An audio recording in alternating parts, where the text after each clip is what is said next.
All right.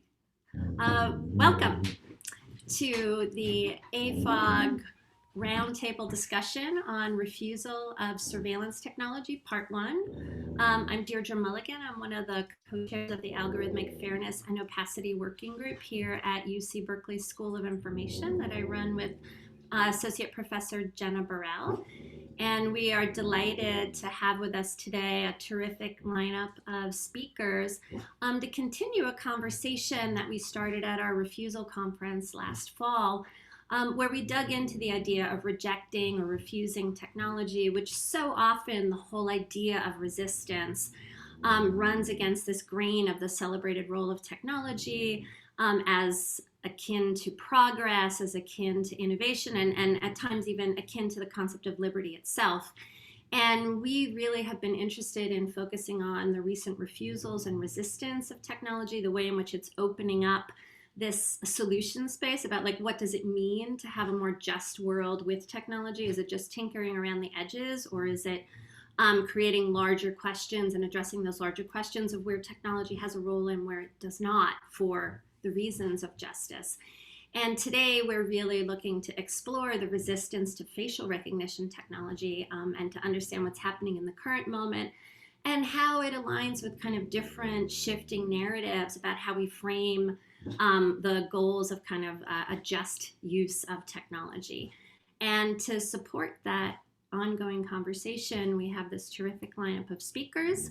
I'm delighted to be joined here by Sarah Hamid, the Policing Tech Campaign Lead at the Carceral Tech Resistance Network, Dunstan Allison-Hope, Vice President at Business for Social Responsibility, Mutale Nkonde, Founding CEO of AI for the People and researcher, policy advisor, and key constituent to the 3C UN Roundtable on AI, Nicole Ozer, Technology and Civil Liberties Director at the ACLU of California, and Tawana Petty, National Organizing Director at Data for Black Lives and former Data Justice Program Director at the Detroit Community Technology Project.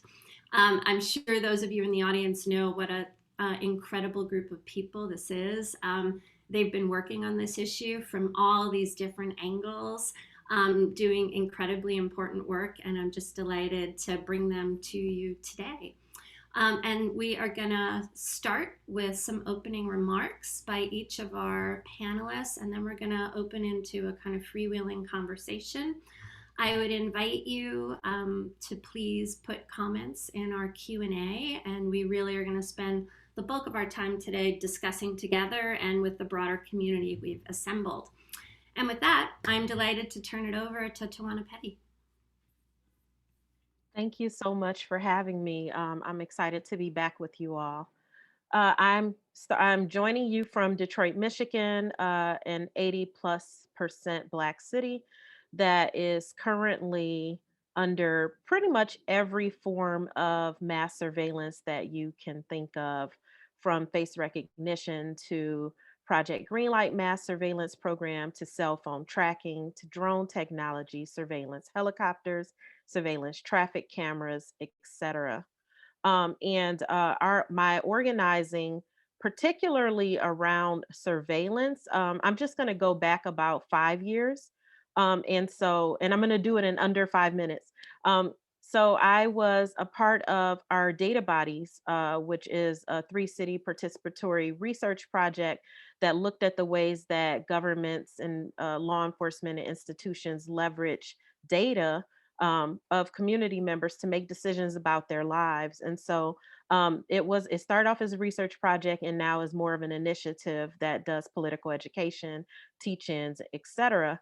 And through that research, we were hearing across 3 cities that community members wanted to be seen and not watched. They felt like their information and their data was being leveraged to hyper surveil them, to target them, to track them, that data was being integrated across systems to make these decisions about their lives. But that information was not readily available to those community members to make similar decisions about their own lives. And so while we were doing that research, Project Greenlight Mass Surveillance Program, which is a public-private partnership between Detroit Police Department, city government, and private institutions, started to ramp up in our city. It initially was a few 8 or 9 8 or 9 flashing green lights that were going to be connected to this real-time crime center where police were going to monitor gas stations that stayed open late. Since that time, we're now at over 2,000 of those cameras at over 700 businesses, which include recreation centers, housing, public housing, health institutions, grocery stores, laundromats, you name it, there's no end in sight to where these cameras and real-time crime centers are being targeted. Through that, we were able to learn that they added face recognition as a component of that without informing, not only not informing the public, but not even informing the private institutions that signed on to the program. And so we have been trying our best to resist this technology. Unfortunately, when you live in a city that's predominantly Black, where the dominant negative narrative is that this is a city full of dangerous people who need to be tracked and targeted and monitored in order for your quote unquote safety, which we know surveillance is not safety, it's very difficult to get city government to buy into the notion that there are alternative visions to what a community safety could look like. And so I will just fast forward. I've since left our Data Bodies and Detroit Community Technology Project, which is the organization that was part of our Data Bodies, and taken on the National Organizing Director role at Data for Black Lives, where we are continuing in this work with our No Data Weapons campaign. And so I'll stop there because I'm sure we'll talk more. All right, thank you so much. Yes, so much to dig into there. I love the seen and not watched, and the way in which that relates to kind of different narratives of safety. So I really look forward to pulling on that thread some more. Mutale Nkonde. Hi, everybody. It's so good to be back. I was just saying to Deirdre before, when AFOG calls, I answer. And I just had such a great time at the conference last year and so thrilled to be on this panel. And Tawana, as always, I'm always happy to pick up what she's putting down. So to kind of bring you where I'm coming from, I came to this discussion around biometric technology, probably where we now 21, about 4 years ago. So just after Tawana, and it was really looking at this from a policy perspective. So I came to tech policy really through a role that I'd had where I was working opposite Google's external affairs team. And most of my job at that time was to interface with New York City elected officials. So that was everybody from Congresswoman Yvette Clarke, who I eventually went to advise on the Hill, through to city council members and unpaid kind of members of our government bodies. And it was really just to tell them that Google was a great idea and Google should be allowed to do anything forever. And look how diverse Google is, because I work there. Look, I'm Black. Look at me, Google. Yeah, Google. So I did that until I didn't. And in coming out of that, met Trinae Moran and Fabian Rogers, who are two residents at Atlantic Towers here in Brownsville, New York, which is the highest, has the highest crime rate in New York City, 96% Black and brown population, and annual income, annual median household income of $26,000. So a huge amount of people living below the poverty lines. And they were able to mount a campaign that stopped their landlord introducing facial recognition into a Mitchell-Lama building. So some of the people in that building were Section 8 recipients, but some weren't. There was like a semi-public-private thing there. And I wrote an article called Automated Anti-Blackness that was carried by the Harvard African-American Policy Review at the Kennedy School. But that was after being part of a team that led the introduction to the No Biometric Barriers in Housing Act, which 116th Congress, so 2019 and before times. And that was how I was looking at it. And the week before Mark Zuckerberg came to the Hill, TI came to the Hill to advocate for tax changes. And what he was looking for was to be able to write off more of hair and makeup expenses. And the people that I was supposed to influence on the tech policy went to this meeting and came back and could tell me every single part of the bill and how they were going to vote for it, but not retain any of the information I gave them. And it became very clear to me that art and culture would have to become part of the way that we translate these issues. I come from a filmmaking background. Prior to coming into technology, I'd spent 10 years in documentary film and really consider myself an artist and a storyteller to this day. So fast forward again, I start an organization really at the behest of the MacArthur Foundation. They gave me a tiny little grant to see whether art and culture needs to be part of this conversation. I went away, I did the field research, there was a space in the market, and we're now using film, music.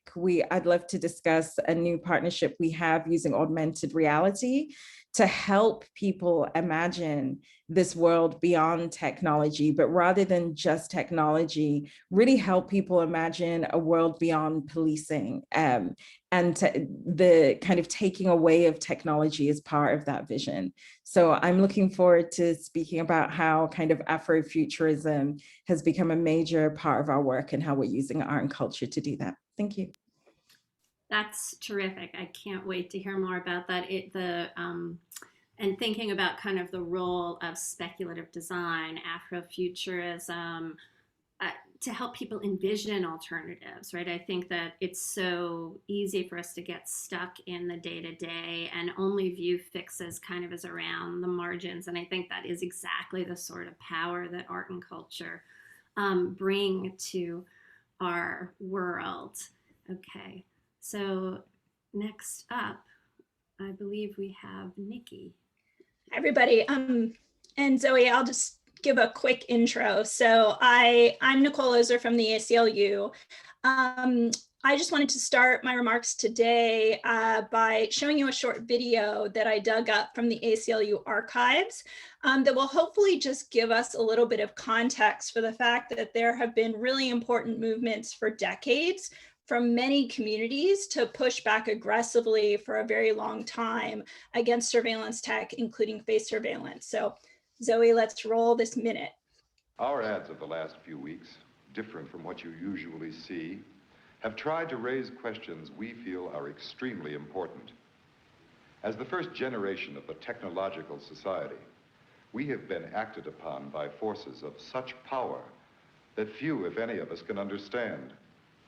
Extensive information gathering on every American, human experiments with drugs and psychosurgery, electronic surveillance, the era of the computer, invasion of privacy, growing government and corporate power over our lives, a people plagued by dehumanization, loneliness, and violence.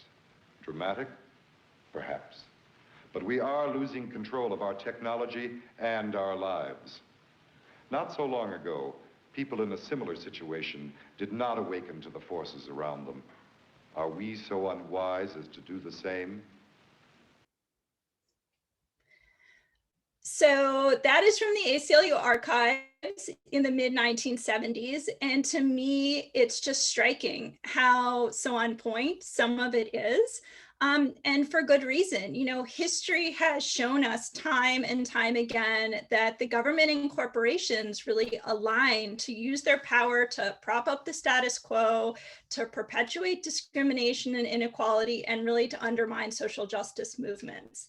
And this PSA was from the 1970s and is really an important time when really broad swaths of the American public really knew personally how the government would make use of any technology to do anything and everything, to surveil, to amass massive dossiers, to target and undermine and disrupt social justice movements. So from MLK to the Black Panthers, the Chicano movement, the anti-war movement, Native American movement, women's movement, and more, and smear those leaders and try to disrupt and undermine those movements.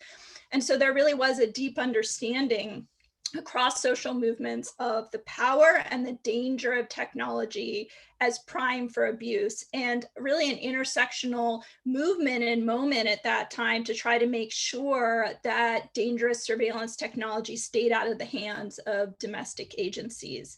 I also pulled some material from the archives from Senator Frank Church, who led the Senate committee that was investigating intelligence abuses, and he highlighted really these very facts. He said that the technological capacity, this is in the 70s, could enable the government to impose total tyranny, and there would be no way to fight back because the most careful effort to combine together in resistance to the government, no matter how privately it was done, is within the reach of the government to know. Such is the capacity of the technology. So, just wanted to sort of create a little context here that, in this era of the 70s, there was an intersectional movement for limitations and controls. There were some important limitations put in place, both on the federal level and also on the state level. Here in California, the ACLU really spearheaded the passage of the California constitutional right to privacy, which both controlled the government and private parties, and created a legal and enforceable right to privacy against what was said at the time was sort of the modern threat of surveillance and data collection in contemporary society. Unfortunately, many no efforts at that time were unsuccessful.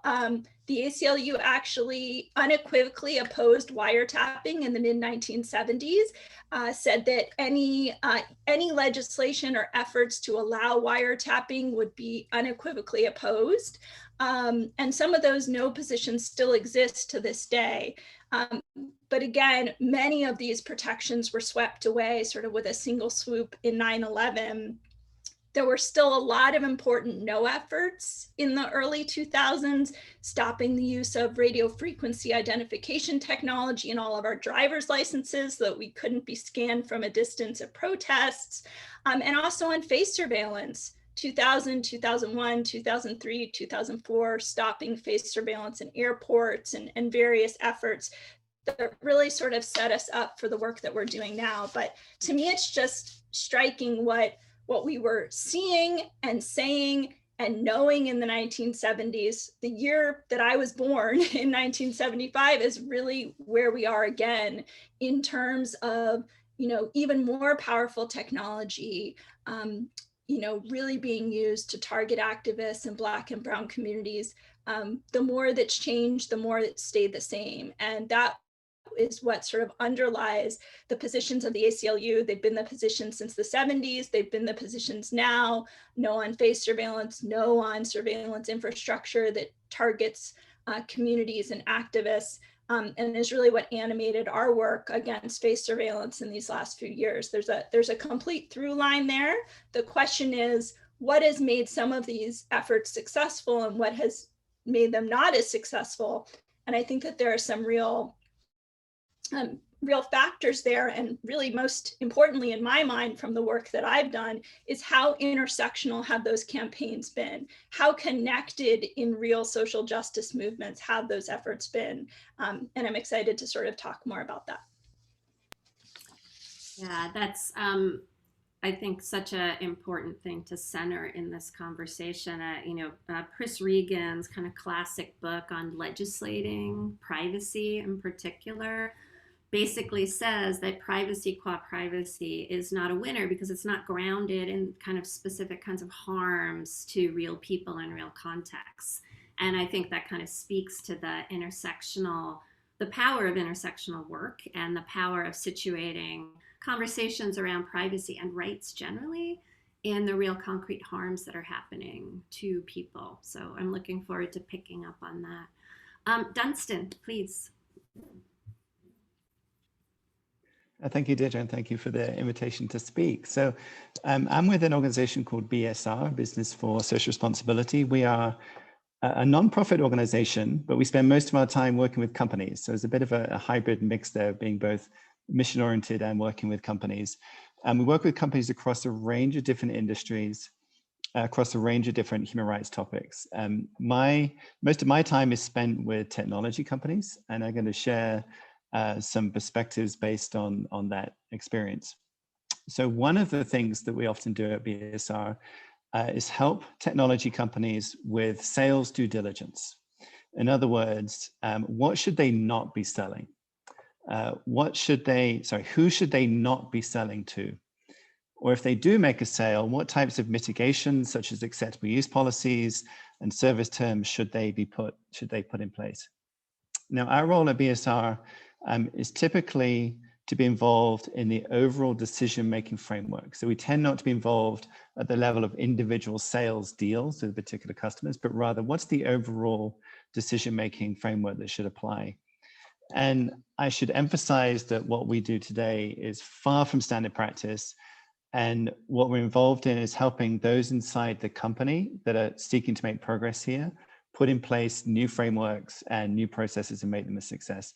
We are so far from where we need to be. I just want to acknowledge that distance right from my opening comments here. This work is a challenge, and there are many things I could list in terms of a challenge, but I would like to list three. The first two are general, and then the third is more specific to face surveillance. The first is the complex network of resellers and integrators that exist that can dilute the knowledge of where a particular technology product ends up or what other products it gets combined with. The second challenge is the lack of insight a company sometimes has into how their products are used in practice.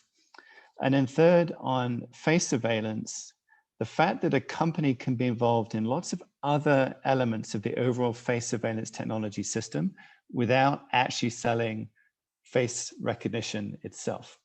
And so when we saw those flurry of statements from big brands last summer, we don't sell facial recognition, well, they may be involved in all sorts of other technology that underpins that facial recognition system in the first place.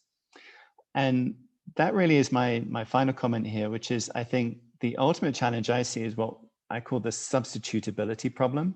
In other words, if I don't sell this product as a company, somebody else will.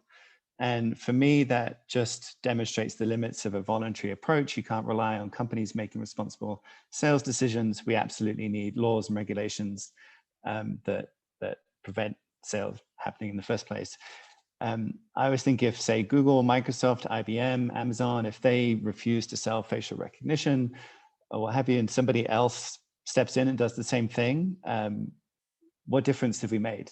Nothing. And so I tend to think we need to look at this as a system-wide problem that requires laws and regulation, not something that is purely based on company responsibility.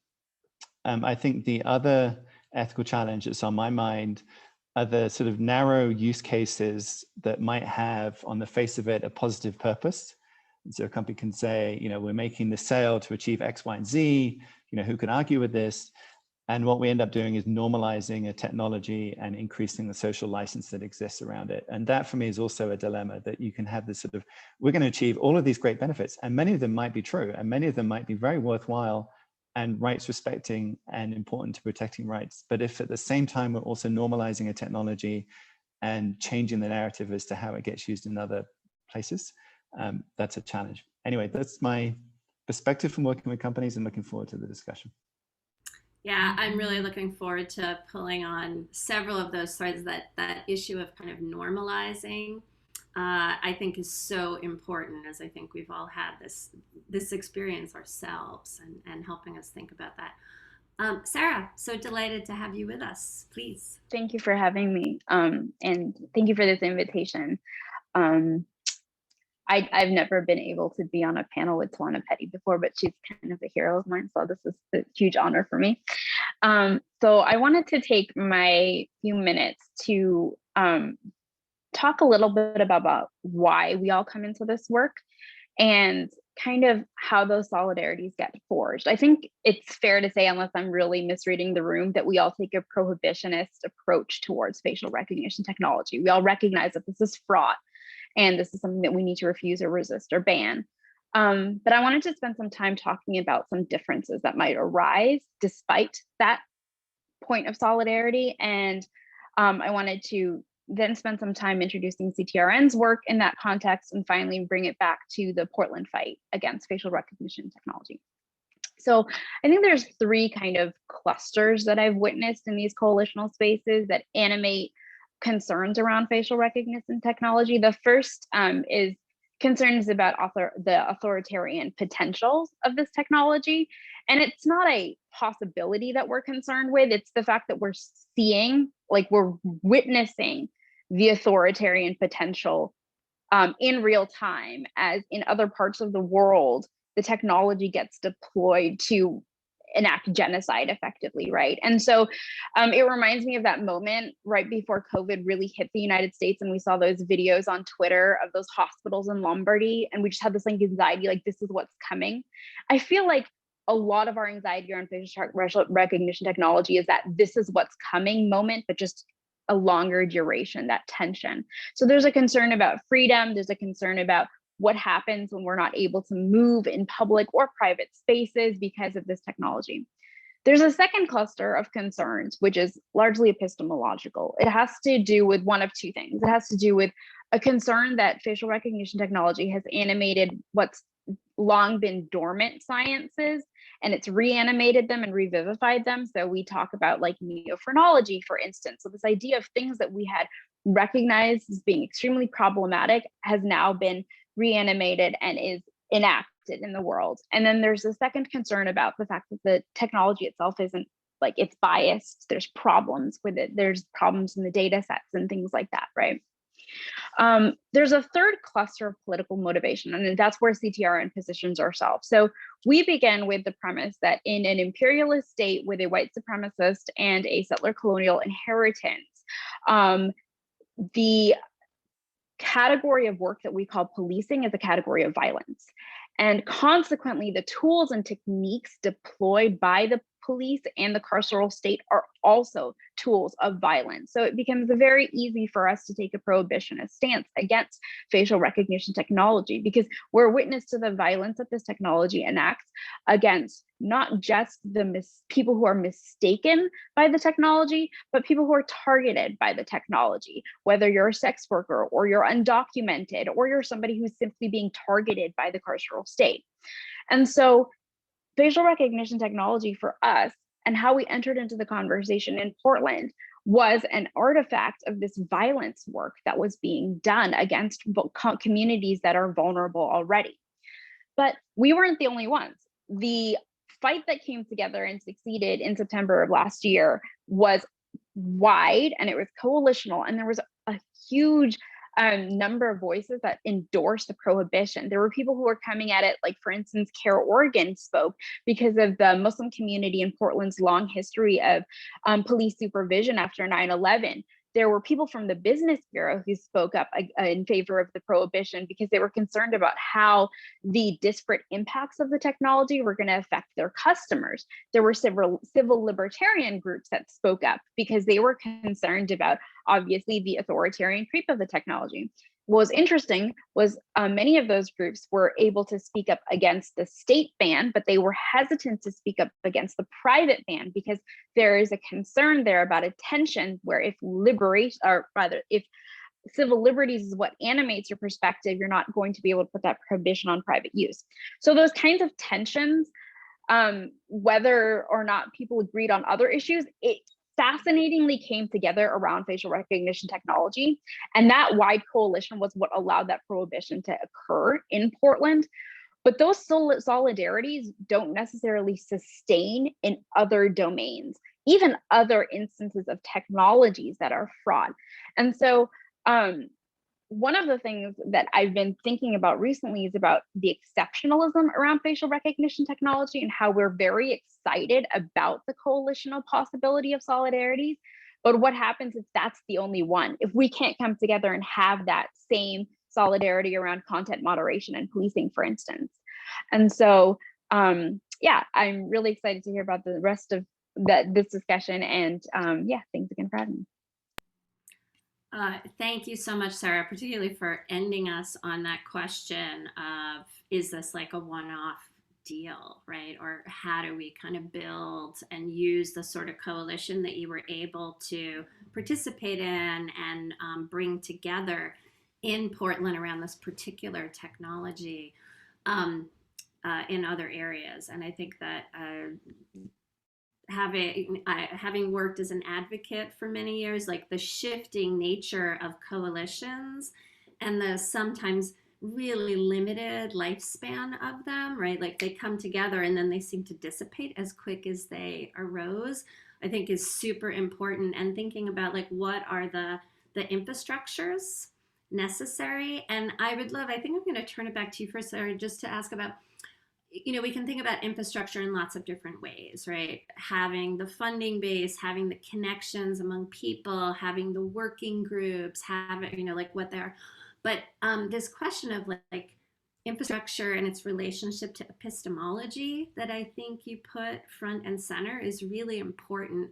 And I'd love you to talk a little bit more about like, how are you trying to build different points of connection along epistemology with these different groups, if I can, and obviously opening up to all of you, but yeah. I think because the CTRN is largely composed of folks who are either systems impacted or a few degrees down from that, a lot of times we get put into these conversations to give grievance stories or like victimization stories about how like we've been personally affected or persecuted. And that's just kind of the bubble or the box that we get put into. And so oftentimes the only epistemological tool available to us is just to tell a really sad story, right? That just pulls at a heartstring and gains some empathy. And I feel like some of the work that we've been doing has been to try and popularize narratives of technology that kind of tell a different story as to why the technology is problematic or why the technology is something that you should take issue with. And that has a lot to do with, like, for instance, telling histories, right? So if you're coming from movement spaces, that means that you have a lot of familiarity with an intergenerational struggle against policing programming and the rollout of them, and the way in which they just continuously get rolled out and experimented and tested, and they turn out to be fraught, and so then they get deprecated, right? And if you're coming at it from the position of a researcher, you're also recognizing that there's this long history of technology and innovation and public-private partnerships, right? So telling those stories or those histories together becomes one way to intervene and to explain why we should take a prohibitionist stance against this technology, I think. So a lot of it has been trying to break out of that shell where all we do is we serve as case studies, and how do we build epistemological solidarities, in other words, with different kinds of researchers and different kinds of projects of inquiry. Where do we fit in that, and how does our narrative fit in that? So one of the, I asked all of you, we have lots of students, PhD students, master's students, undergrads, postdocs, faculty, who I'm sure are tuned in today, and questions of kind of like, what can we bring to the table to be helpful in this work, given, we have different kinds of resources, different kinds of skills. And sorry, you're making me think about, there's a book, it's called It Did Happen Here, Recollections of Political Repression in America.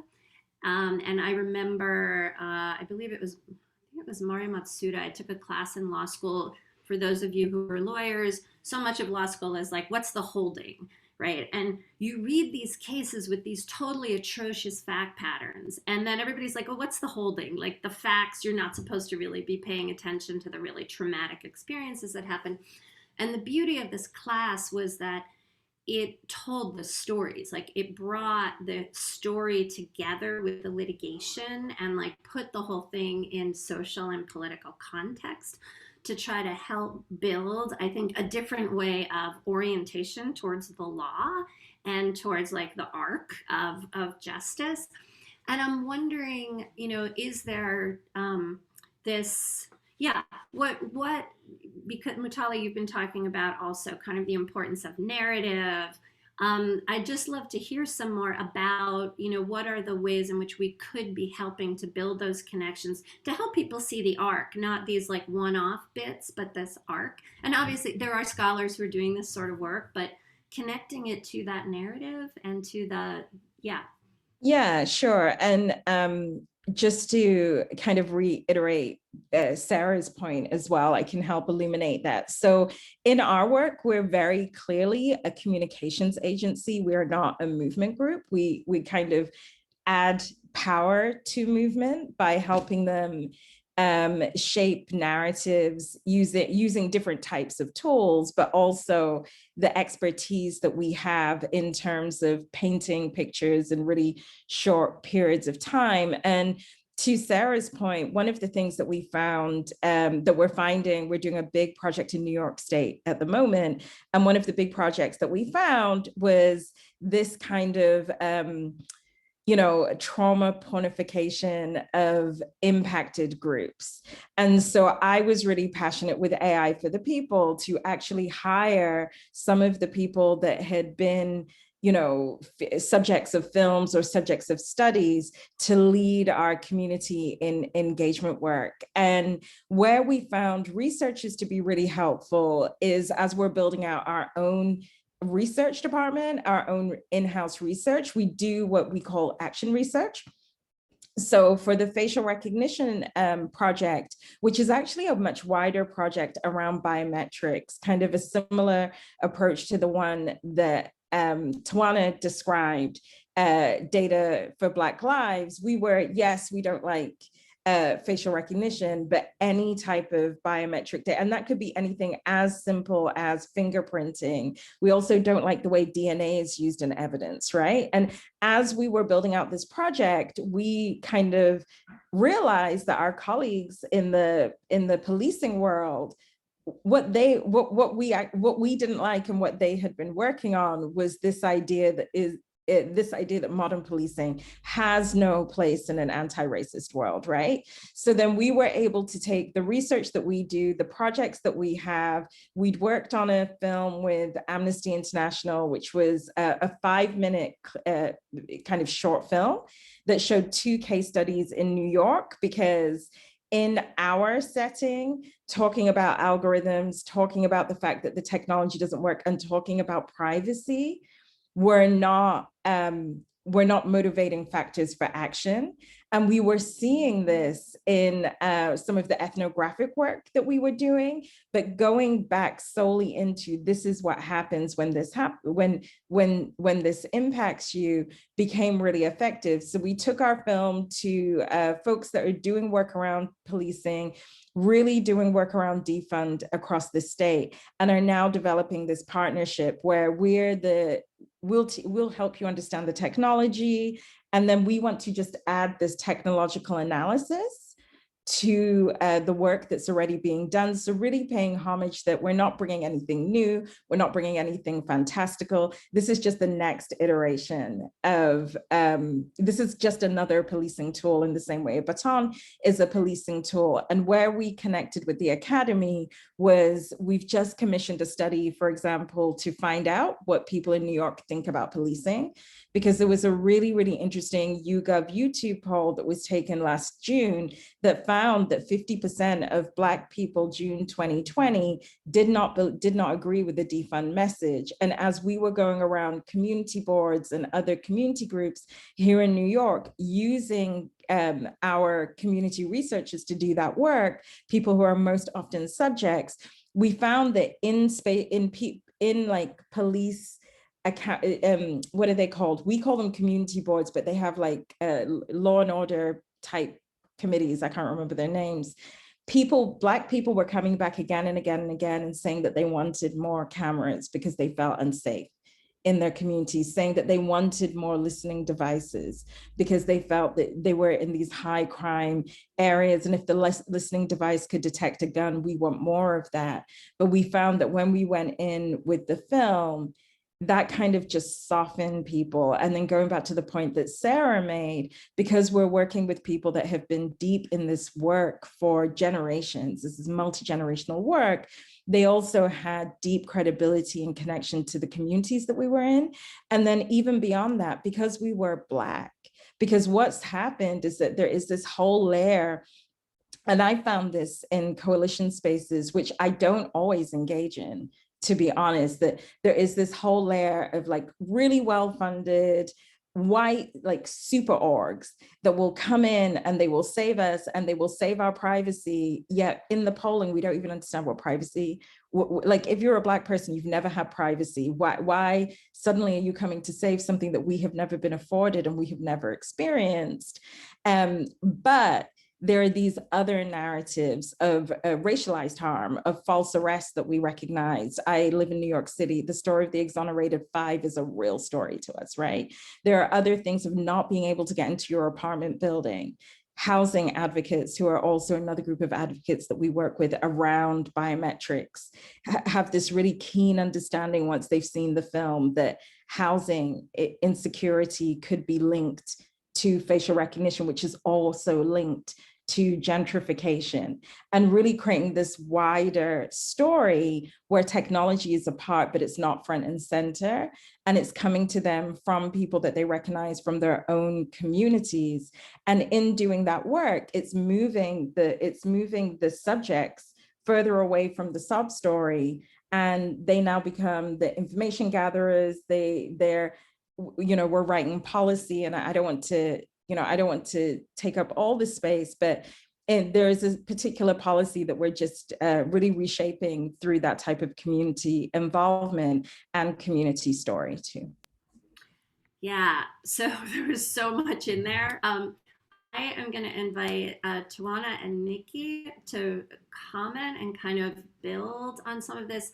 In particular, so Tawana, you opened up with this, communities wanting to be seen and not watched, and the need to create these alternative narratives to what safety looks like.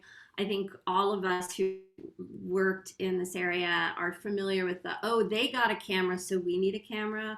They got more shot spotters, and shifting that conversation. So I think you really, and why would business leaders come in and say that's not safety for my community as well as community members? So Tawana, I'm going to let you open it up and then turn it over to Nikki as well.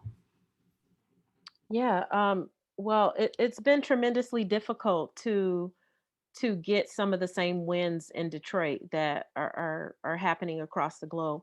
I had the tremendous honor of spending time in Portland before they launched their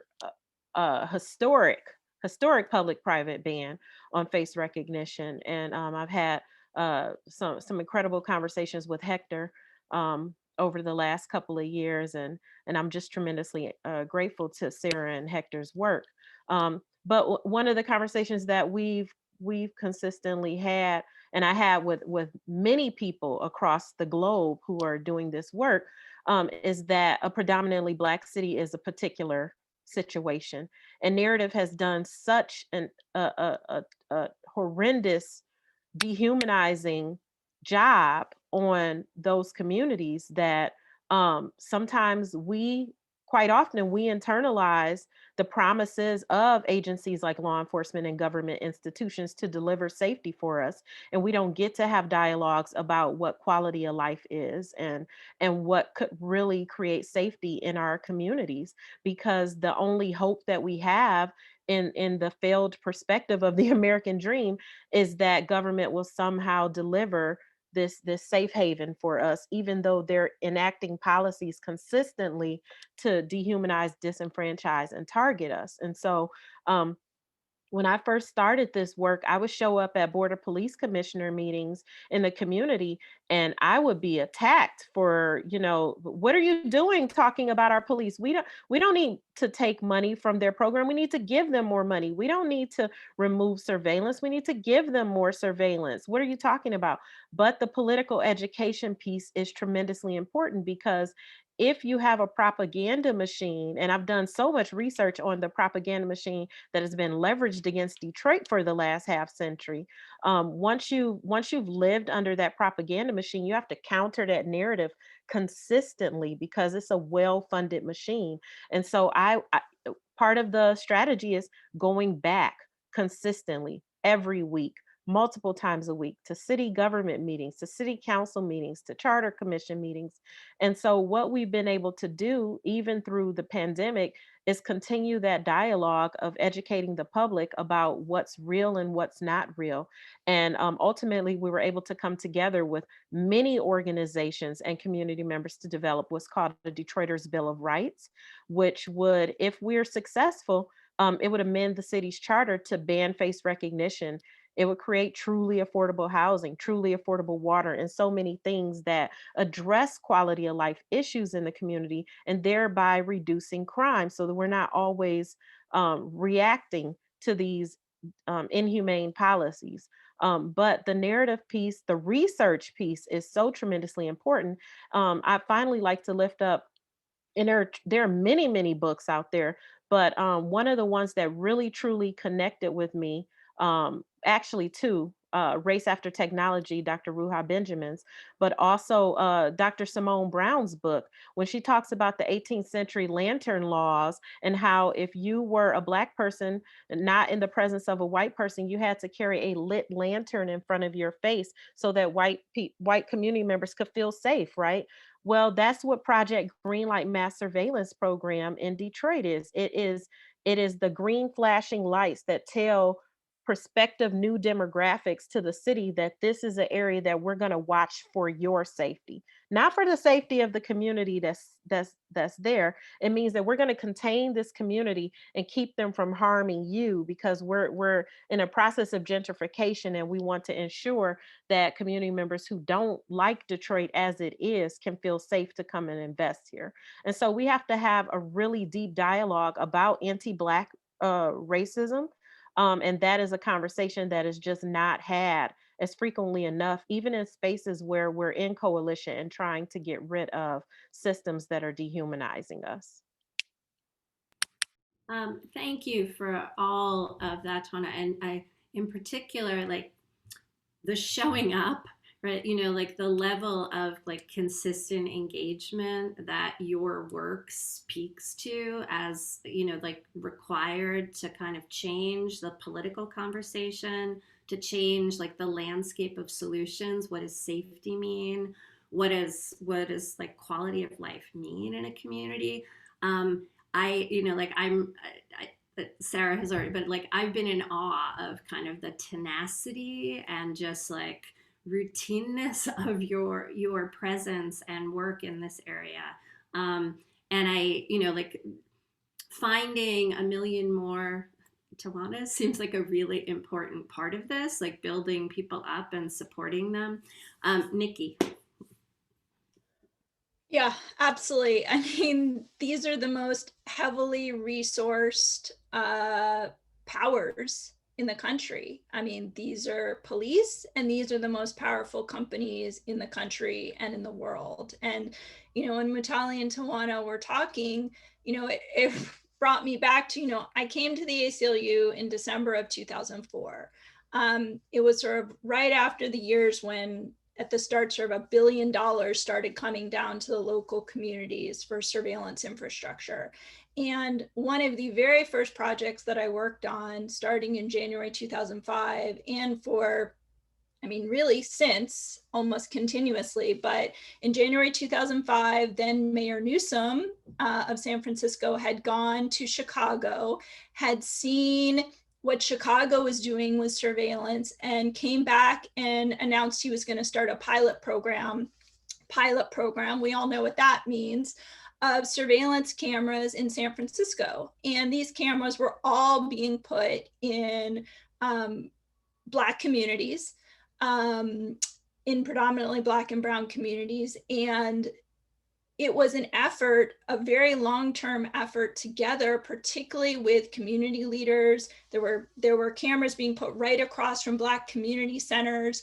And exactly what Tawana was saying, the sort of effort to talk, not at people, but with people about what was going to happen here. And there was a long-term effort to push back on those cameras, and to push back on those cameras with communities. And as part of that effort was also put in place the requirement that those cameras be evaluated, which Berkeley actually has done one of the only evaluations of camera systems ever as a requirement of that effort. So, you know, but it was not only the narrative of the police, which was incredibly difficult, but also the narrative of the tech companies, which for years and years, their narrative has been tech is good for society, tech is good for people. Oh, and by the way, tech is too complicated for you to understand, even though your lived experience is that you are being surveilled and there's violence against you, but this is such a complicated system. If you try to limit it and actually protect yourself, protect your lives, protect your families, you're breaking the internet. You're stifling innovation. So those two narratives, the like partnership of the government and the tech narrative and the power and the money, that's what we're experiencing on the ground every day. And so I think that the importance of, as Mutale was saying, like talking about the history and connecting the dots and creating a narrative of what's really happening. Like, you know, I was also struck when we were doing this, you know, we started doing this face surveillance campaign, and, you know, very aggressively pushing back against face surveillance. You know, there are factors that enable campaigns to happen. And, you know, that's like, can we find out about it? You know, how early can we find out about it? Can we push back aggressively before it's fully baked? Like Sarah was saying, when we see it coming down the pike, or is it already out there? You know, are there resources to work on it? You know, are there people in different organizations that have the resources to work on it? And most important, how big a coalition can we build for that effort? How intersectional can that coalition be? How cross movement can that coalition be? But then there's the campaign level, and then there's a big jump to the social movement level. And that's a question of, you know, is there a connection between the work? Is there an understanding of sort of the big picture of what's happening here? And I think that that's an area that we have never been able to jump to. And that's something that, you know, in addition to the campaign work that we're doing at the ACLU, I'm really interested in working in coordination to get that bigger meta narrative out there about what's really happening in terms of policing, law enforcement, tech together, sort of perpetuating and reinforcing the status quo and sort of everything that has been and is continuing to happen in the country. And so that's where I'm really sort of focused, is the real need if we're going to really, you know, absolutely, this isn't about privacy. This is about people's lives. This is about racial justice. This is about economic justice. This is about labor. This is about everything. This is about the fact that we live in a digital world, and therefore digital and technology issues are not siloed. They are the crux of all of our lived experience, and really talking about those issues and figuring out, you know, how we really get control of what's happening here and make sure that technology, as I say, that technology is working for the people and that we're not getting worked by technology. So I want to thank Nikki for mentioning. So when Nikki was working hard on the rollout of these surveillance cameras in San Francisco, one of the things that she, I think, really made happen was a requirement that there was an evaluation by someone other than the police department, right? Because so it's like automagical. We're going to introduce these cameras. They're going to make everybody safe. They're going to make us free. They're going to make, you know, choose your language. And Nikki got language in that required an evaluation. And a colleague of mine, Stephen Raphael at the Goldman School of Public Policy, and myself and Jen King, who was a PhD student working with me, who is now the Privacy and Data Policy Fellow at Stanford, in their human-centered AI group, we were able, thanks to that work, to make sure the systems were evaluated, to actually look at, like, how did the system work? Was it really useful? Was it a panacea? You know, and the results were, don't paint kind of the rosy picture that I think it's so easy for people to just kind of assume. Like, well, of course, any introduction of technology is going to make us marginally better, without really looking at what that margin is and what the cost might be. And I think it's super interesting to think about the role of evaluation, and also what the parameters were, right? Like, we weren't just to look at efficacy, we were also looking at effects, right? So maybe it was good at one little thing, but what was the actual impact more broadly? And I think there's a real dearth, as Nikki noted, of those sorts of investigations. The EU Commission many years ago, when there was a lot of activity going around surveillance in Europe, commissioned kind of a multi-institution, multi-country research effort to look at surveillance technology. And that work continues, I think, to be really useful. But I think that there's a real need on an ongoing basis to create some reality check on what is tech good for and what are the real impacts. So I just wanted to say, Deirdre, that obviously, like, our position was no to the cameras. But when we were unsuccessful in rolling them back completely, we wanted to create an opportunity where we could then go back and fight again with more information.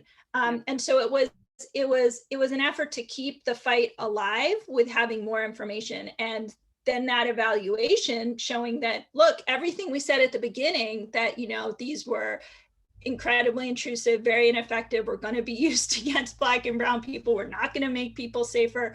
Then we actually had facts, because no matter, even though we had tons of facts from all over different other studies, nobody wanted to listen to the facts. They just wanted to put up the cameras. And so, you know, being able to, as Tawana said, like, you have to go back and back and back and back. None of these fights ever stay won. It's either cameras, and then it's cameras again, and then it's license plate readers, and then it's drones, and then it's fusion centers. And part of that is just because there has been so much money coming down. It's circumvented any regular process at the local level, and there's no process at the federal level. It's just throwing money down to the locals that purportedly was for terrorism, which we knew was not going to be used for terrorism. And lo and behold, it was not used for terrorism. So, you know, the stingrays are used against, you know, activists and Black and brown communities. Face recognition, the same thing. So like this is not a hypothetical. This is not like we're dreaming up these things. This is what is happening. This is the truth. And so when you see these aggressive pushbacks against face surveillance and against other technologies, it's not because, you know, people are Luddites. It's because people understand the real impact of this technology and what it does to people's lives. And, you know, once it's out there, it is abused and it's misused. And that's just the reality of it. Yeah. So Dunstan, I would love to hear you talk a little bit more about the suitability problem. And we've seen companies coming out making all sorts of statements and stepping back from this particular technology. And, you know, I think you pretty clearly said there are limits in those efforts. Do you see the capacity to pull together support for things that might set actual legislative policy at the federal level, at the international level? Do you think there's an appetite for that from where you sit? Good question. So just as my brain ticks over that question, a couple of reflections on the discussion we've just had around, to connect the points that were made around narrative and around evaluation. Because one of the things that really occurred to me in this discussion is when we think about decision-making processes that are happening inside companies, the positives are always presented as certainties. This technology will achieve the following. The positives are presented as certainties, and all the negatives are presented as speculative uncertainties. These are risks that might happen.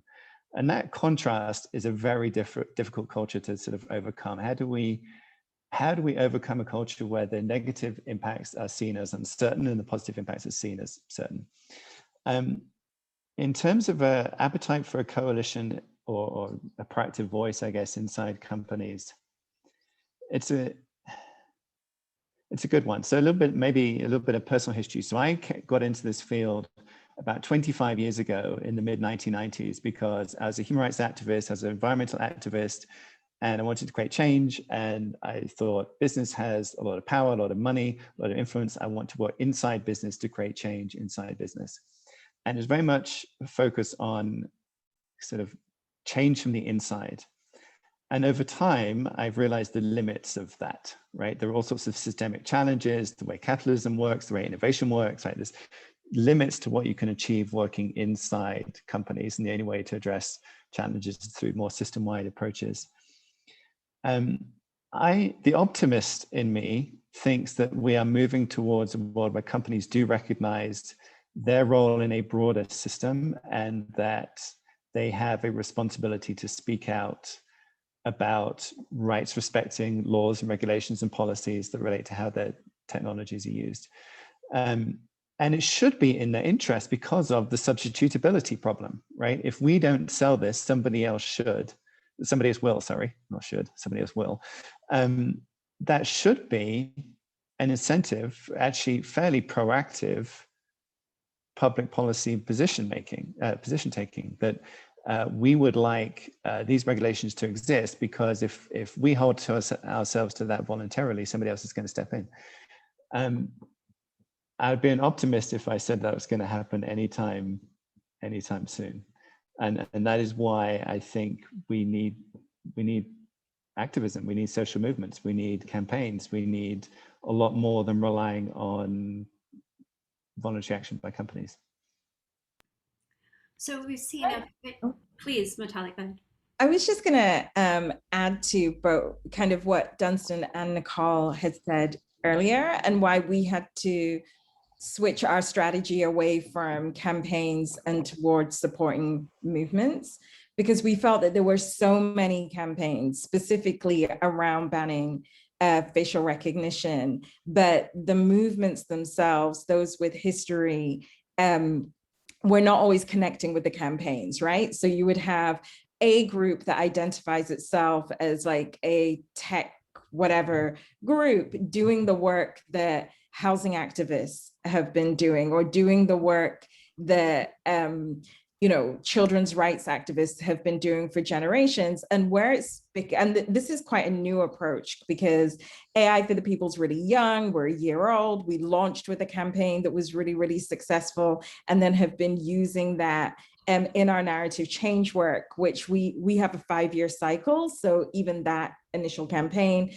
is still in the cycle. But what we found in the policing world was, when we were looking at Senate Bill 79 here in New York, which in the first clause would ban police use of all biometrics, if that were our campaign, we would have been like, yay. But it wasn't until we spoke to folks in the police accountability space that they said, yeah, but clause 2 that talks about this task force that would be built to then oversee any future technology is where that law is going to fall down, because that task force is going to be run by the Police Benevolent Fund and the NYPD.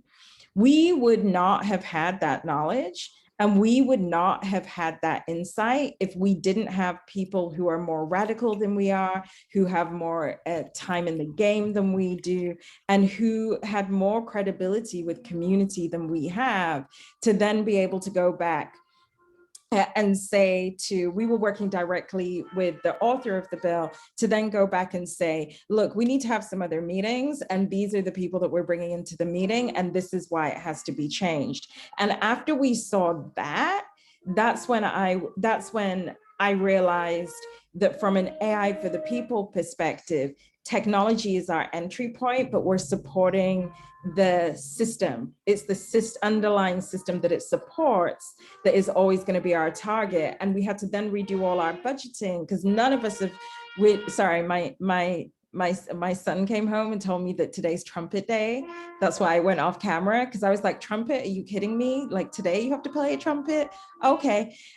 So I'm trying to get him into college. So this is what you're hearing, because I don't have college money to anyway, different Zoom, but I'm not bribing anyone. Anyway, so so it wasn't until that we were in conversation with movements and we had to redo our budgets to say, look, we need now to provide mutual aid for these organizations that are not seen as sexy, are not getting all the headlines, or not, the foundations aren't coming, because you're actually going to help us do this work. We'll stay in our lane because we can get people out, we can move people, and you need to be the ones shaping that. But Dunstan, nothing for business so far. I just see them as capitalists and they do what capitalists do. But if they want to do the right thing, good for them. But we need wider systemic change would be my view. Mhm. So we've had several questions coming in from the Q&A.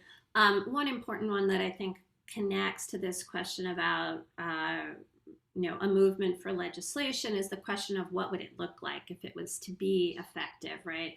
In part because of the connection between bans on public use of surveillance technology and kind of the increasing use of surveillance technology, including facial recognition technology, by people at their private homes, at their private businesses, and the extent to which law enforcement and other state agencies can tap in and use that data. So I'd love to hear some conversation about the connection between the public and private, both at the institutional level, the legislative level, but also at the individual level. I am sure all of you have had experiences where community members are like, oh, I'm going to get a Ring doorbell camera and look at the footage and these sorts of things. And how we engage with people around that topic, even at the kind of deeply personal level in our communities in a very situated way. Sarah, do you want to start? Yeah, I think there's a couple of questions in your question. The first is about legislative possibilities. I think that this takes a lot of very creative work. Tawana lifted up Hector Dominguez's name. He was like primary in the Portland ban, and I just want to lift up his name as well because he was able to put together a really creative way to do a private ban in a public space, using the same kind of protections that we have with the ADA, and like that kind of cobbling together what legislative resources you have available to you. I think that that's a very particular and specific kind of work, and there are folks that are doing that kind of work. But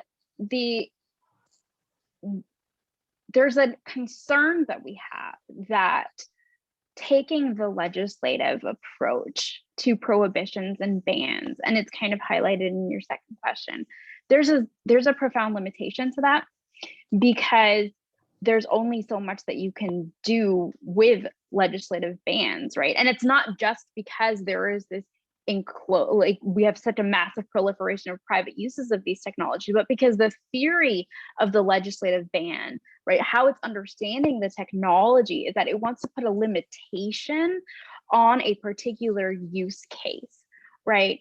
And and whether or not you want to limit state use or whether you want to limit like proliferation in public spaces, however you want to do it, you're putting a limitation on the specific technology. And I think that one of the things that we've been trying to do, very similar to what Mutale has been saying about the cultural work that's necessary here, is to build a different theory of this technology, right? We want to build a theory of this technology where we understand it to be a weapon, and it's a weapon that is interconnected. So it's not just you using a technology to unlock your phone a few seconds faster, it's you using your face to refine a weapon that is then going to be used to enact violence. And if you can stomach that violence, that's on you. But we want you to be aware that what you're doing is refining a weapon. And I think a lot of our work then is just about reframing that technology. Like so much of society today is about fragmenting, separating, like right. And the technology is doing that in part to our culture.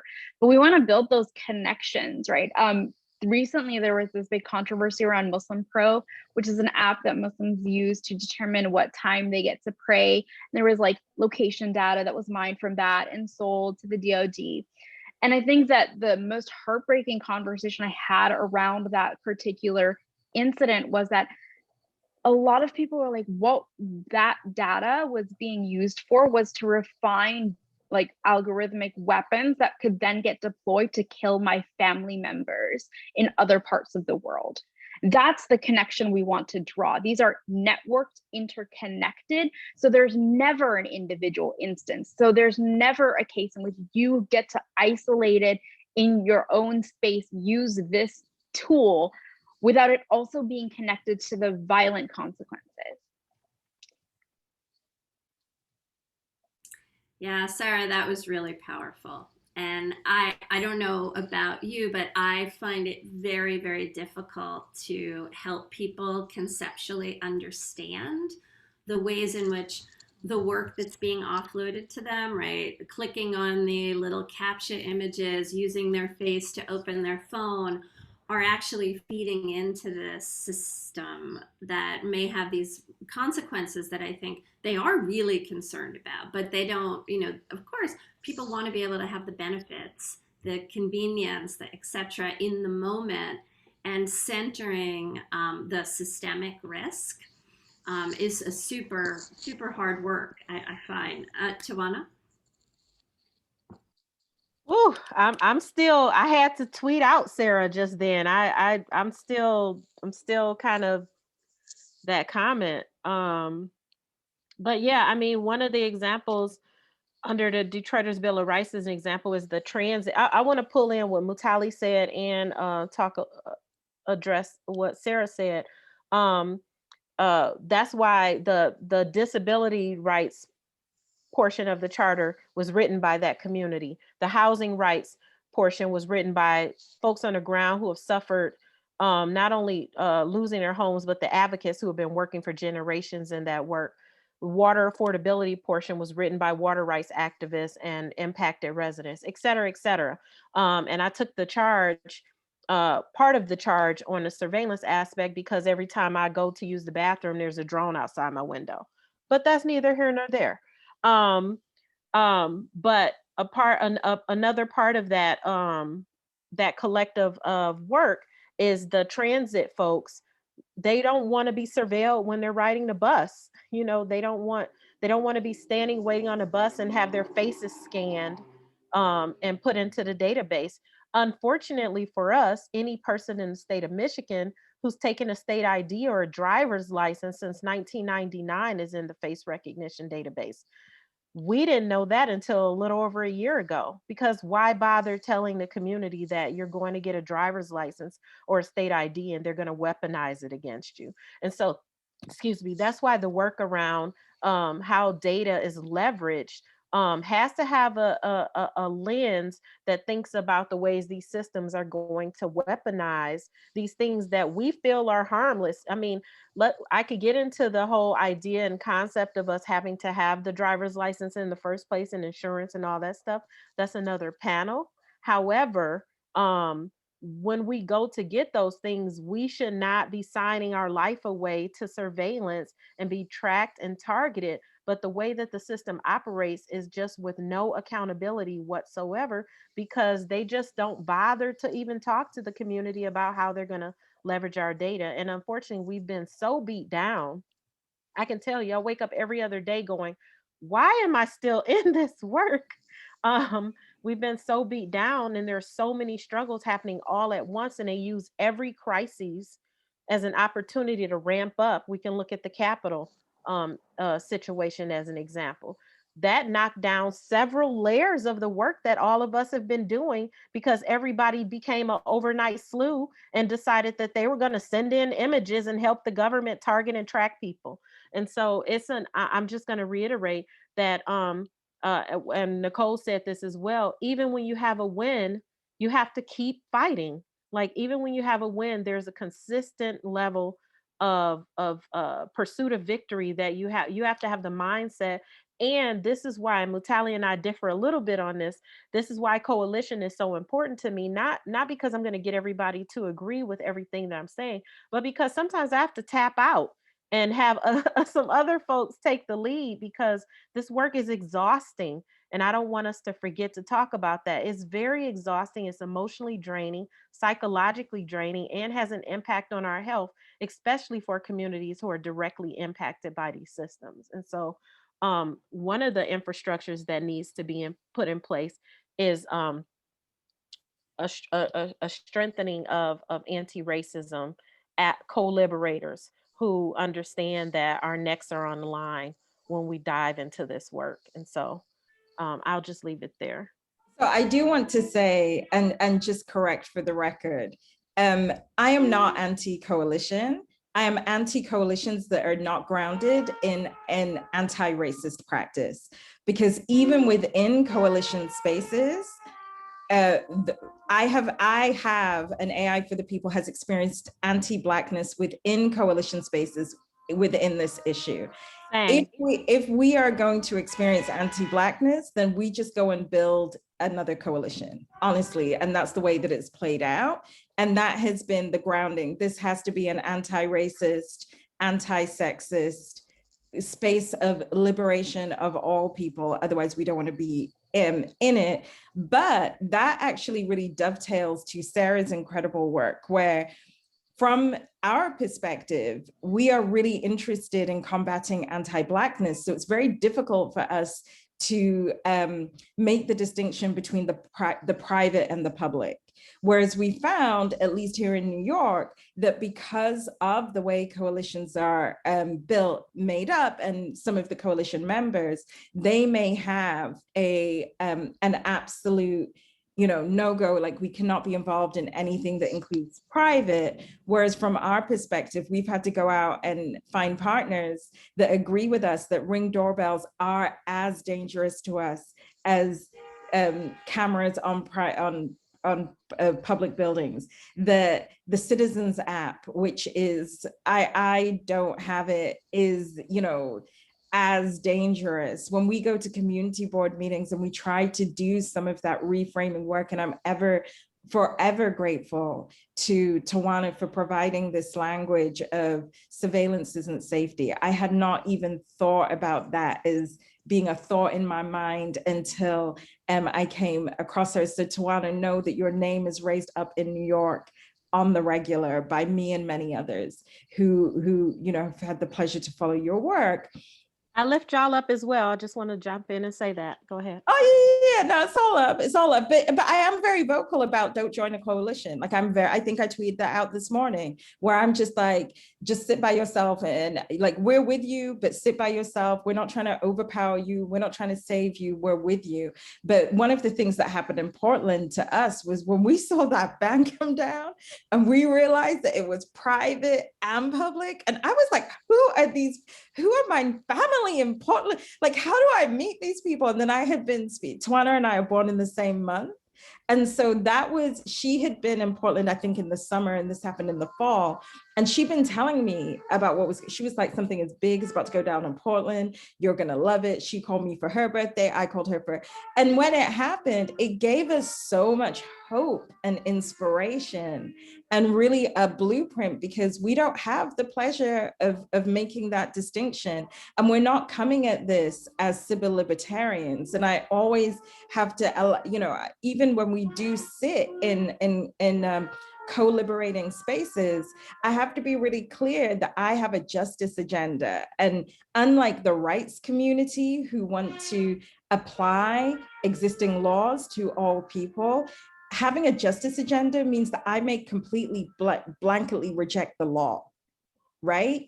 I may completely reject it, and in rejecting it, imagine something else. And that's why so much of our work is speculative, and so much of our work is about, this system doesn't work, what could be different? And what Portland did, like for a bunch of Afrofuturists just trying to make the world a better place, was provide this other way. So Hector, I don't know you, but I appreciate you, and y'all's work inspire me every day. Clearly we have to get Hector here. So thank you. We'll make sure that happens. So I would like to end on that imagining possible futures, thinking about what safety means and what's required to support human flourishing rather than surveillance, what's required to be seen and built for, cared for, build with, rather than subjected to, overseen by, and ask Richmond Wong, one of our alums, said, what might be needed to imagine alternate possibilities? How do we create space to support them? And what are kind of the methods and tools and content that we, could help in doing that, imagining the future project? And I'm gonna why don't we just go in reverse order from our opening remarks and like a minute. So we would have Sarah, Dunstan, Nikki, Mutale, Tawana.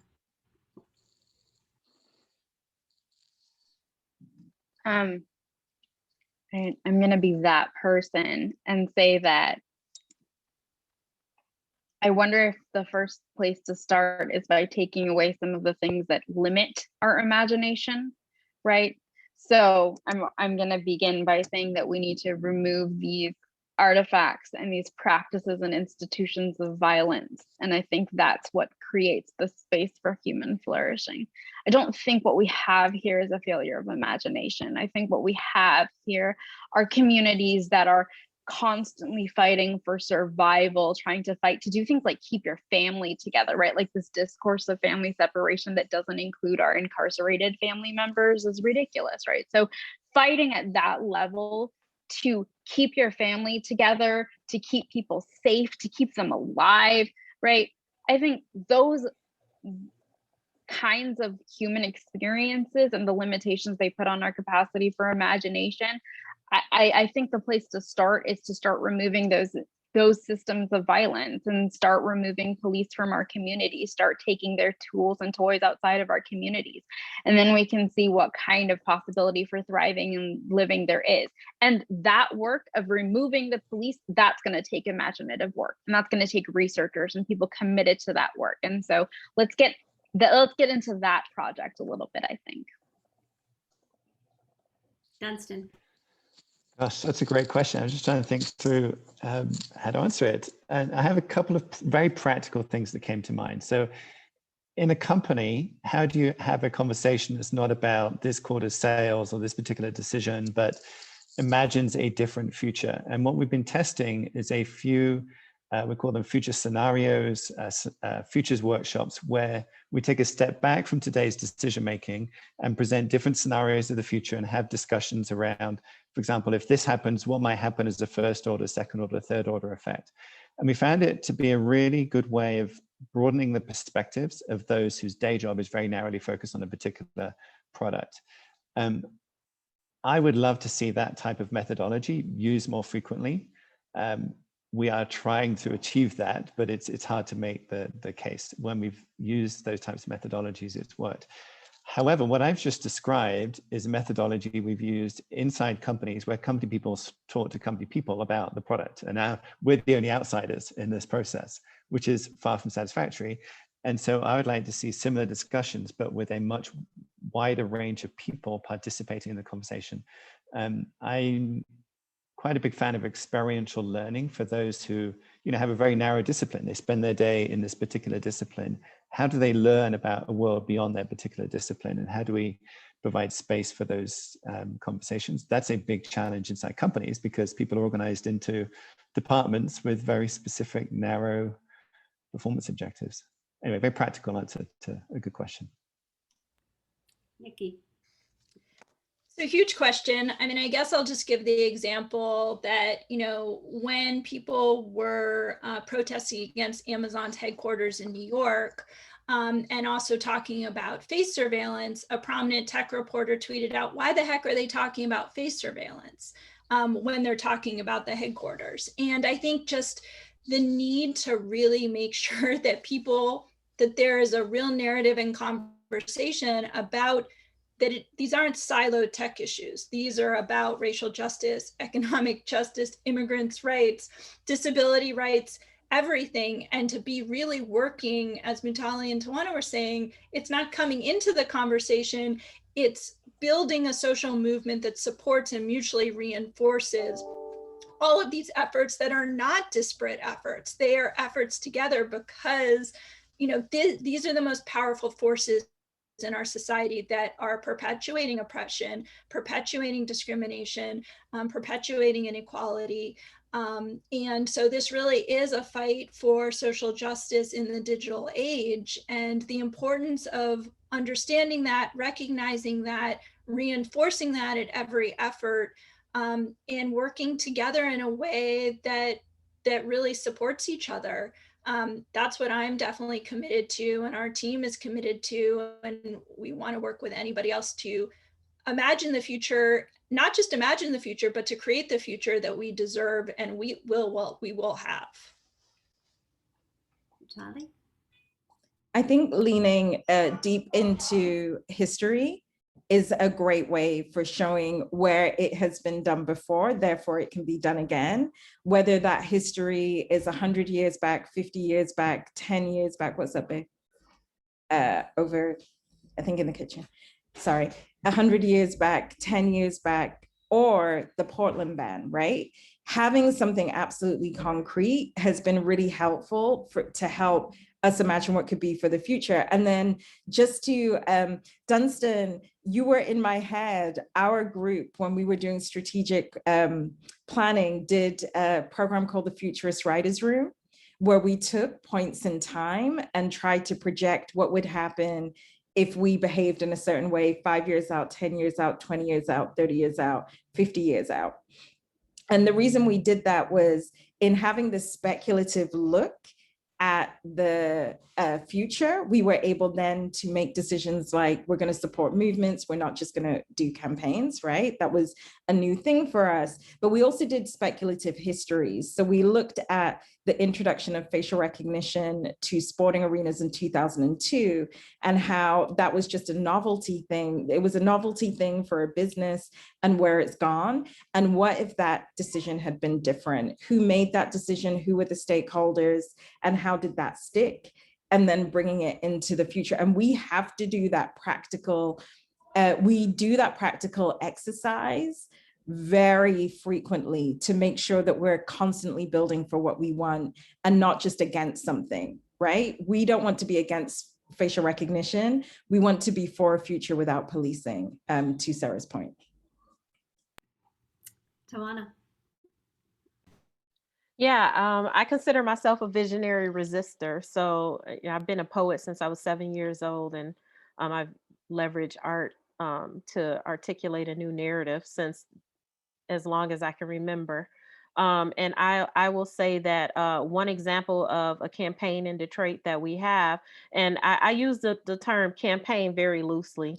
It's a community organizing initiative, because at the end of the day, even if we don't win particular campaigns, the goal is relationship building and building the consciousness of our community. And so one of our initiatives is Green Chairs, Not Green Lights, and that comes out of the internalizing the notion that with crisis comes opportunity. And so with this campaign, we have been going door to door nonstop, even through the pandemic, talking to community members about what it means to return to the front porches or in our windows, to look out for one another, to see each other instead of watching each other, and to create communities of care.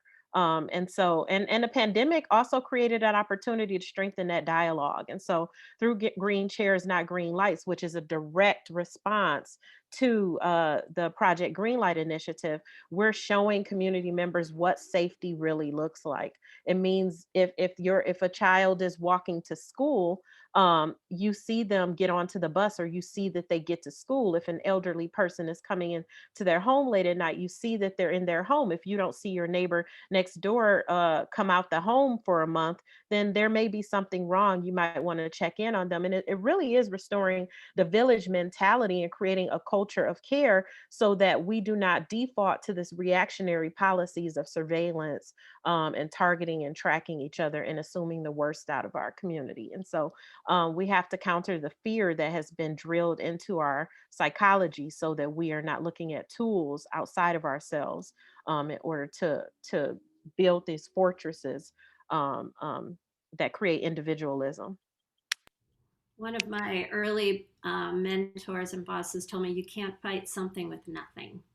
And I love the green chairs, right? Like, I think the power that it sends of what community looks like, what safety looks like, what caring looks like, it's so potent, right? We all know those chairs. We all can imagine sitting in them on the porch.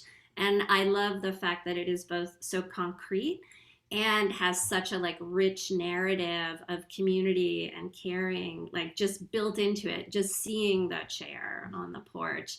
That I love the way it does all those things at once, Tawana. It's so super powerful. And I do want to just add that could be a wheelchair, and if you don't have a porch, that could be looking out your window. And so it's a totally accessible situation. Yeah. So I'm going to ask one last question because we have 10 more minutes, and I think it was great to kind of hear you all go around. This is a question coming from one of our current PhD students, Cedric Whitney, who's done some work resisting surveillance platforms down in San Diego. And he was talking about, police had no ability to do facial recognition, right, due to community pushback, but then they were still manually going through recorded video to identify people for whatever they wanted. And this question about kind of when we legislate, right, if we legislate, or even if we're making rules, right, as a community, as a company, the danger of kind of legislating in the small for something that is part of this like broader question. And certainly I think, right, the framing it about being about policing is one way to think about it, but I think a lot of the legislation is still tend to focus on these very particular technical interventions. And I'm wondering how we might think about that problem. Maybe the only answer is about turning to the question of policing and the place of policing in a free society and a caring society, but wondering if there are other narratives or other ways of thinking about the legislative interventions that would avoid this like easy workaround, the kind of whack-a-mole problem that I think we're all quite familiar with. I'd like to jump in for that question. One of the ways to approach that question is to ask why that keeps happening. And I think that the reason why we turn to police abolition as the answer to that question isn't necessarily because that's the politics. It's because that's why these legislative efforts continuously end up looking this way, because institutional capture is real. And this is an institution that has a long history of living symbiotically with the legal system. It is literally law enforcement. So it knows how to pivot, it knows how to respond to audits, and it knows how to cut up questions in such a way that lend themselves to these incremental reforms and allow the system to sustain itself and perpetuate itself. And it's that long history, I think, that you have to be contending with, which is why police abolition is the answer, right?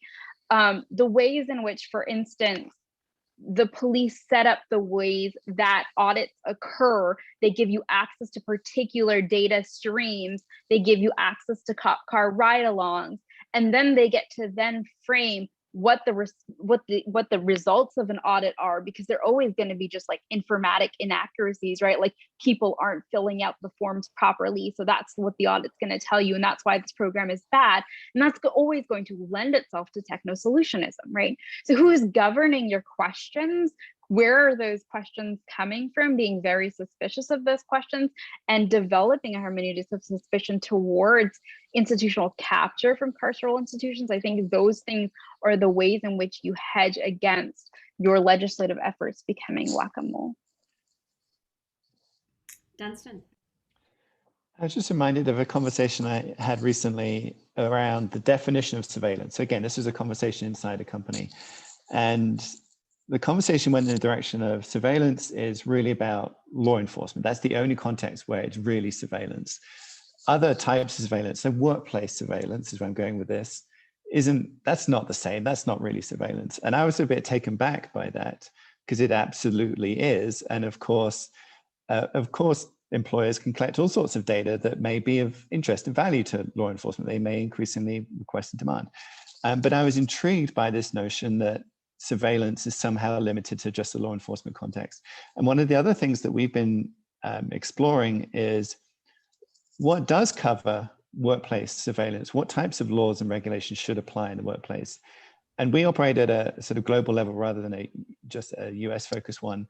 And it's very interesting to note that the International Labour Organization have conventions on all sorts of things to do with the workplace: health and safety, child labor, forced labor, migrant labor. All sorts of conventions and recommendations come from the International Labour Organization. There's nothing on workplace surveillance. And so one thing we're very conscious of is how companies operating in contexts outside of places where there's strong rule of law or privacy protections, whatever it might be, the risk is even greater. And the lack of international standards on surveillance for the workplace is something, to answer your question, Deirdre, about laws and regulations where we might go. the International Labour Organization and how they're thinking about workplace surveillance might be one place to look. And Deirdre, just start building on what Dunstan was saying, you know, there's a question of like, where are the companies?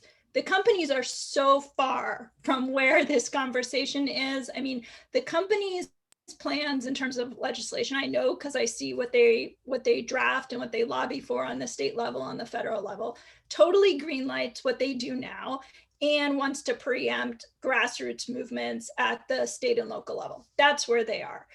So much so that, you know, Amazon recently responded to a shareholder proposal against Recognition saying Recognition's not a surveillance system. So that's where the companies are, just to like kind of put a point on it. So, you know, ethics, no.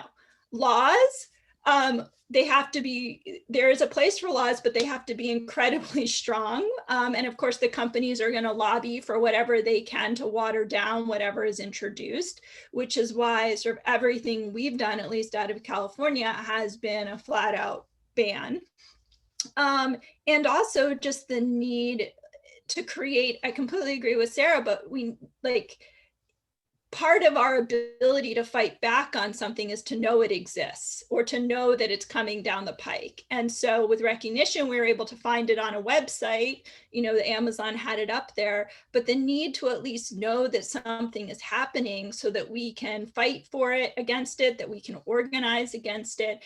And that was sort of after 2004 to 2014, just having no positions on surveillance, but us not finding out about it from community members till literally was already on the street, already bought, paid for, being used, and how much harder it was to roll it back once it was already out there. That was the impetus of creating the surveillance ordinances. To me, as drafting sort of that plan, it was a stepping stone for us to be in a better position to actually say no to things because we were losing left and right. I mean, done dozens of no campaigns on everything from video cameras to license plate readers to drones. And when we know about it more in advance, at least we have a better position to be able to organize and say no to things. But where are the companies right now? They're very far away. And they are putting massive lobbying efforts into very weak face surveillance bills, very weak consumer privacy bills that will cement the power that they have and actually stop us from, all of us as grassroots movement folks, from actually being able to push things in the future. So we're at a very pivotal moment here, and it's why sort of the work on the meta narrative to me is so important, particularly this year.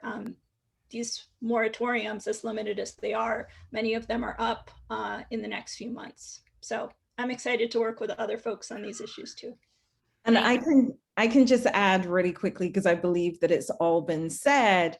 There is another, so there are other two elements like this. It's very difficult to get a blanket ban, particularly on the federal level, because everything is in its vertical. So when we were speaking about facial recognition, I think Dunstan made a great point about this. We were speaking about facial recognition in housing, and then to actually get it introduced, it had to be housing with federal funding, which meant that even the building in which our case study was in, we didn't cover everybody because some of those people didn't receive Section 8 vouchers. So there's the way the law, the way that we legislate itself is very, very siloed.